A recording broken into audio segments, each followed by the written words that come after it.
ایک شخص کا بیان ہے، ایک مرتبہ میں اتنا محتاج ہو گیا کہ بھوک مٹانے کے لیے مجھے مٹی کھانی پڑتی تھی، بالکل کچھ کھانے کوئی نہیں تھا، پھر بھی بڑی بھوک لگتی تھی۔ سوچا کوئی ایسا شخص مل جائے جو مجھے کھانا کھلا دے۔ چنانچہ میں ایک ایسے شخص کی تلاش میں ایران کے شہر اہواز کی طرف روانہ ہوا۔ حالانکہ میرا کوئی جاننے والا نہیں تھا، میں نے سوچا وہاں جاؤں گا تو شاید کوئی ایسا سخی انسان مل جائے۔ دریا کے کنارے پہنچا تو کوئی کشتی نہیں تھی۔ اچھا تھا یہ بندہ بڑا وہمی، بات بات میں بدشگونی لیتا تھا، کہتا کوئی کشتی نہیں ہے دریا میں، یہ تو بڑی بدفالی ہے۔ پھر مجھے کشتی نظر آئی تو اس میں سوراخ تھا، کہتا یہ تو دوسری بدفالی، پہلے تو کشتی نہیں تھی، اب کشتی ملی تو سوراخ والی بھی ہے۔ کشتی میں بیٹھ گیا تو جب میں نے اس کے کشتی چلانے والے کا نام پوچھا، کہتا ہے میرا نام دیوزادہ ہے۔ کہتا ہے تو تیسری بدفالی ہے، کشتی کا ملاح بھی جو ہے اس کا نام ہی دیوزادہ ہے، عربی میں اس کو شیطان کہتے ہیں دیوزادہ کو۔ اب کشتی پہ سوار ہو گیا، دریا کے دوسرے کنارے پر پہنچا تو کہتا ہے میں نے آواز لگائی کہ اے بوجھ اٹھانے والے مزدور میرا سامان لے چلو۔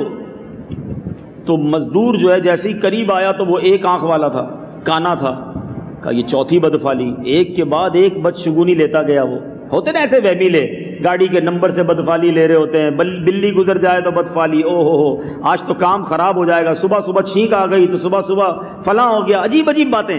تو ایسے ہی کوئی شخص تھا، وہ گنتا گیا کہ یار ایک کے بعد ایک بدفالی، ویسے ہی مٹی کھا رہا ہوں، اب کو اس نے مدد کرنی ہے۔ کہتا ہے کہ میرے دل میں آیا کہ واپس ہی لوٹ جاؤں، آج کوئی کام ہونا نہیں ہے۔ پھر بھی بہرحال بھوکھا تھا، پیسے تو تھے نہیں، اور آگے بڑھا۔ مسافر خانے میں پہنچا تو دروازہ میرا کھٹکھٹایا گیا۔ میں نے پوچھا کون ہے؟ تو کہا کہ میں آپ سے ہی ملنے آیا ہوں۔ تو میں نے پوچھا تم مجھے جانتے ہو کہ میں کون ہوں؟ اس نے کہا ہاں۔ میں نے دل میں کہا یہ مجھے جاننے والا یا تو کوئی بادشاہ کا نمائندہ آیا یا کوئی دشمن ہی آیا جان لینے کے لیے۔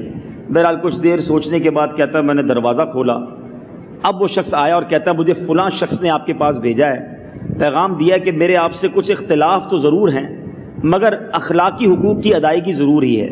میں آپ کے حالات جانتا ہوں، آپ بڑی پریشانی میں ہیں، میں آپ کی کچھ ضرورتیں پوری کرنا چاہتا ہوں، اگر آپ 1 یا 2 مہینے یہاں ٹھہریں تو میں آپ کی ساری ضرورتیں پوری کروں گا، اور آپ یہاں سے جانا چاہیں تو یہ 30 دینار انہیں اپنی ضروریات پر خرچ کر لیں اور تشریف لے جائیے، ہم آپ کی مجبوری سمجھتے ہیں۔ وہ کہتا ہے میں نے زندگی میں کبھی 30 دینار ایک ساتھ نہیں دیکھے تھے، 30 دینار کا میں مالک کبھی زندگی میں نہیں بنا تھا، اور یوں بیٹھے بٹھائے مجھے وہ پیسے مل گئے اور میرا وسوسہ زندگی بھر کے لیے ختم ہو گیا کہ منوس کوئی چیز نہیں ہوتی، بدفالی کوئی چیز نہیں ہوتی، یہ ہم ہیں جو اپنے ذہن میں ان چیزوں کو بسائے رکھتے ہیں اور اپنے بنے بنے کام بگاڑ دیتے ہیں۔